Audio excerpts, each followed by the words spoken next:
The following video was made early last year. Since then, an additional turbine has been added to the plans, bringing the overall number to 12 turbines. The sizes of the turbines are now 155 metre high to tip height, and the wingspan of each turbine is 117 metres. We have added photo montages and information provided on the Ballynalacken wind farm site to our own video. So the red line is a 2 kilometre zone from the turbines. There's 159 houses inside the 2 kilometre zone.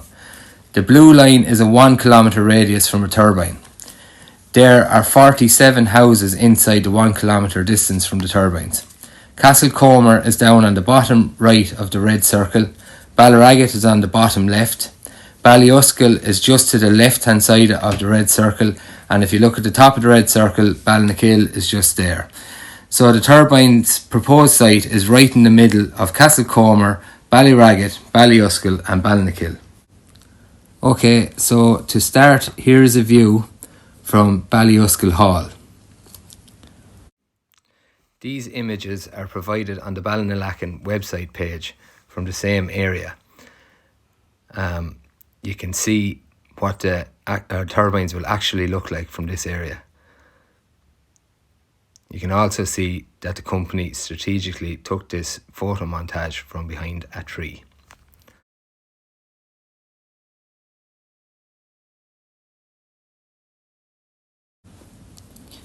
You can see the 11 turbines straight across the top of Ballymartin Hill. From here we go to the bottom of Low Hill. Ballynalacken is located directly behind us. From the first turbine in Low Hill to the last turbine out at the 7 crossroads on the Castlecomer to Ballyragget Road covers a distance of 4 kilometres. That will give you an idea of the huge site proposed for the wind farm. This image is also provided on the Ballynalacken website. It shows a view from Haywood, and if you notice the 2 masts in the right hand corner, it will give you an idea of the sheer scale of these turbines. From here we'll take a view from the cross in Feroda where the statue of Our Lady is. This shows 8 of the turbines. There's another 3 off to the right, just out of shot. Again, these images are from the Ballynalacken wind farm website, and they show the scale of these turbines from this area. Shortly you'll see one of the masts that are currently on the hill, and that will give an idea of the size of these turbines compared to the mast. As you can see, they're going to be totally overbearing. As I mentioned earlier, each turbine is 155 metres tall and 117 metres wide. Next we'll take a view from the 7 crossroads on the Ballyragget to Castlecomer road. We're going to go from here up to Cromwell's Road, which is on top of Ballymartin Hill. Again, this view is a view from the top of Ballymartin Hill on Cromwell's Road, which has been shared on the Ballynalacken wind farm site. So the images provided are to scale.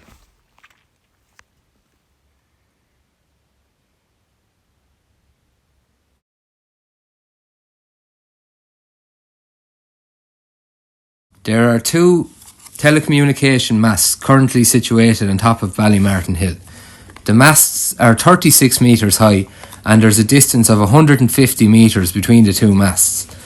So for anyone that knows the 2 masts, that will give you an idea of the width of each turbine. For reference, in between the red turbine and the turbine on the left is the spire in Dublin to scale.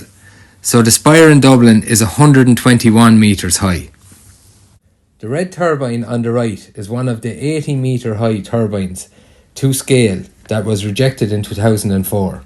There were 5 80 metre high turbines proposed for the top of Ballymartin Hill, which were rejected by the County Council, and that decision was upheld by An Bord Pleanála at appeal stage. So in 2004 there was only 5 80 metre high turbines proposed. Now there are 12 turbines proposed for the same area at 155 metres high and 117 metres wide. So if we think in terms of width and we say that each turbine is 117 metres wide and there's 4 kilometres from the first turbine in Low Hill to the last turbine out at the Seven Cross Roads. 12 by 117 metres is 1,404 metres. So almost half of the hill will be covered in turbines in terms of wingspan. So if we think of bats and birds such as the protected kingfisher, which live at Low Hill Bridge and all along the Owenbeg River in a special area of conservation, and we imagine them crossing Ballynalacken Hill, almost 1 in every 2 animals will meet the turbine blades. This image is taken from the cross in Feroda.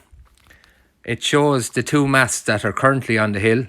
As I said, they're 36 metres high and the distance between them is 150 metres. Nearly the same width as 1 turbine. And this is a close-up of the telecommunication masts. This is drone footage from the same area. On a clear day, there are 9 counties viewable from ground level on Cromwell's Road. The counties are Carlow, Kilkenny, Laois, Wexford, Wicklow, Offaly, Kildare, Tipperary and Waterford. As you can see, Cromwell's Road is an incredible viewpoint and it's no surprise that people come from all over on a regular basis to walk the route. Just giving an aerial view of the 2 masts again so you can picture the width of 1 single turbine. So we're just going to show another angle from the cross in Feroda to explain shadow flicker. So at 3 o'clock this evening, the 7th of the 1st, 2024, the sun is directly in the middle of one of the turbines. So this will cause a shadow flicker off the turbine blades. As the blades are in motion, a shadow will be cast at the area we're standing today at 3 o'clock. In this map provided on the Ballynalacken wind farm website, we can see houses that will be affected by shadow flicker. The houses in the red zone can expect anything up to 30 hours of shadow flicker per year. This chart shows each individual house number and the minutes per day of light flicker they can expect to receive. The highlighted times are exceeding the guideline of 30 minutes per day.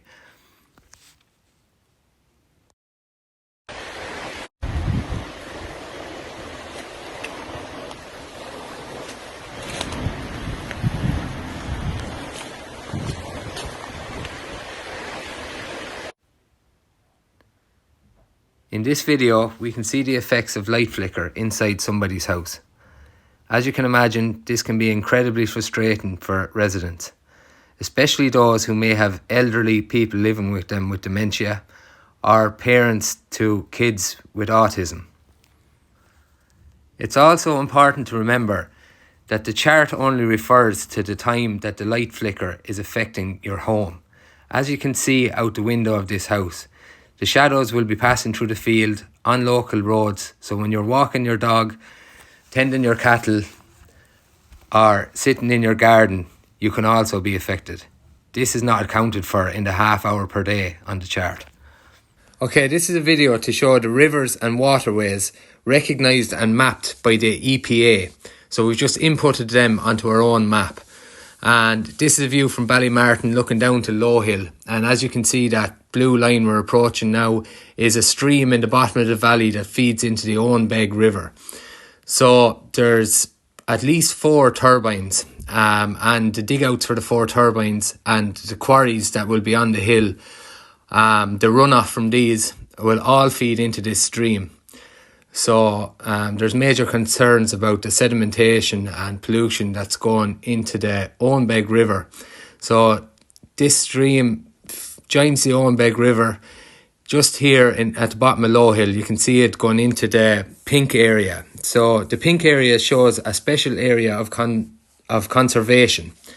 And this Owenbeg River flows straight into the Nore. here just above the Tirlawn factory in Ballynalacken. So all the streams off the other side of the hill will be flowing into the Nore here as well. And as you can see, the pink area here, this is a view from the Tirlawn factory. And that pink area all up along to the left is where the pearl mussel in the Nore is. And this is also a protected species. So just going to go back here for an overview again, and you'll see all those highlighted blue lines are all recognised EPA streams and rivers. And there's a lot more of them, but this is what's mapped by the EPA. So you can see what you have there, going down to Castlecomer as well on the other side, and feeding into the Nore on the left-hand side. There's also concern about changes to the water table from the dig-outs for the turbines and the quarries. We are concerned about water quality and changes in the levels of domestic and agricultural wells. This is a map showing the houses that will be affected by noise. As you can see, the noise levels in the yellow and green areas are from 35 to 45 decibels. The World Health Organization states that for a good night's sleep, the noise levels should be 37 decibels or lower. New South Wales in Australia go a step further and say you need 35 decibels or less for a good night's sleep. In this chart we can see that there are a number of houses in the current planning application which will exceed the 40 decibels allowed. It's important to remember, as with the light flicker chart, this is the noise at your house only. It doesn't take into account when you're walking on the road or working in your farm or tending your cattle in the field. The wind farm company have sent this letter to houses affected by noise and light flicker. They say that noise levels will remain within the limits set by the planning conditions. A recent High Court case in Wexford involved two couples who owned houses near two turbines in Wexford. Plaintiffs alleged nuisance in the form of noise and vibration as well as shadow flicker. The noise was found to constitute a substantial interference with the plaintiffs' enjoyment of their own homes. The court heard evidence which demonstrated the significant impact that the noise disturbance had on the plaintiffs, including sleep deprivation, anxiety, and a range of impacts on the quality of life. As we said earlier, 30 minutes per day of shadow flicker is legally acceptable. Can you imagine 30 minutes of that every day? It was established that one of the plaintiffs suffered significant psychological health impacts stemming from the sleep deprivation arising from the noise nuisance. The couples claimed that they had been subjected to constant noise and nuisance from the wind farm, which damaged their lives, health, and the value of their properties. They said the noise was like a cement mixer or an airplane flying overhead without ever landing.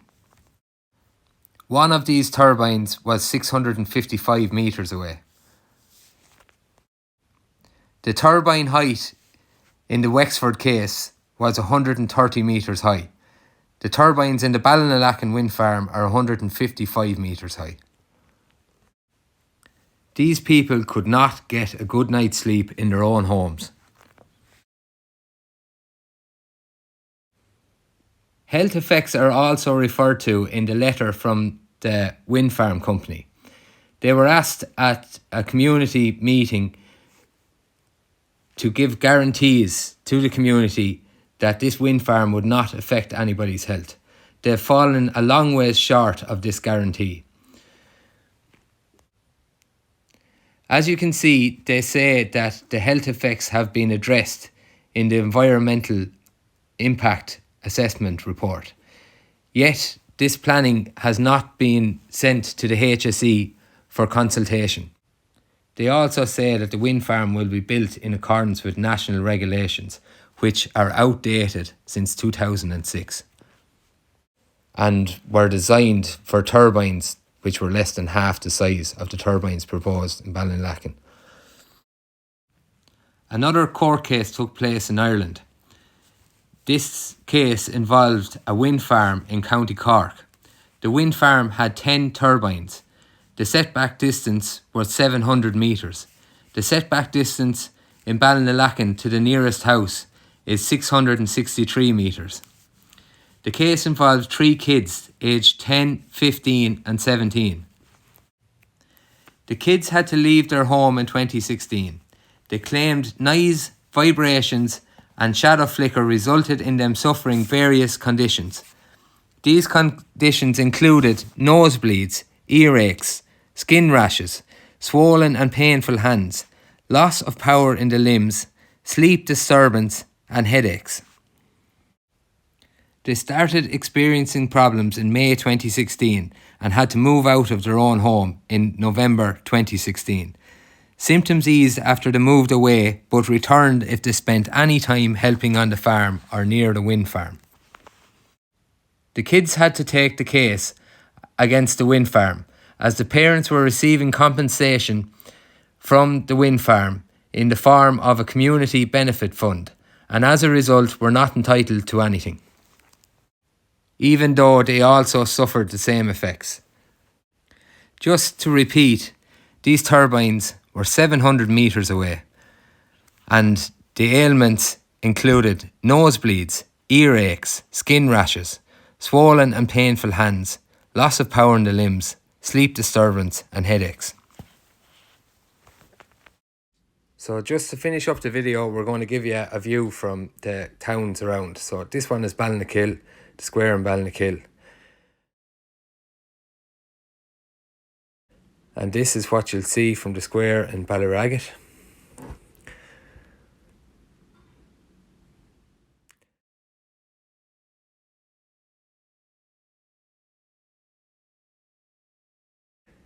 Then we go to the view from Castlecomer.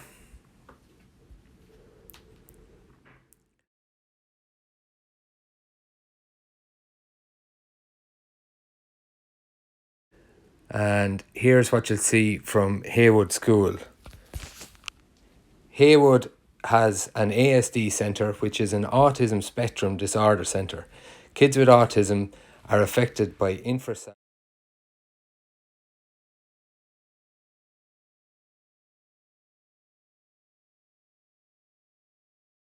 and light flicker. This is the view from Nolan Park. You can see the red and blue lines at the top of the page, the 1 and 2 kilometre zones.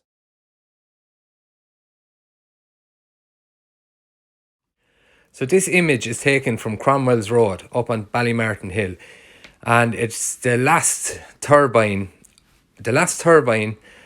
of the 11 turbines for Ballynalacken wind farm is represented by that pink dot on the bottom right. That's where it'll be going.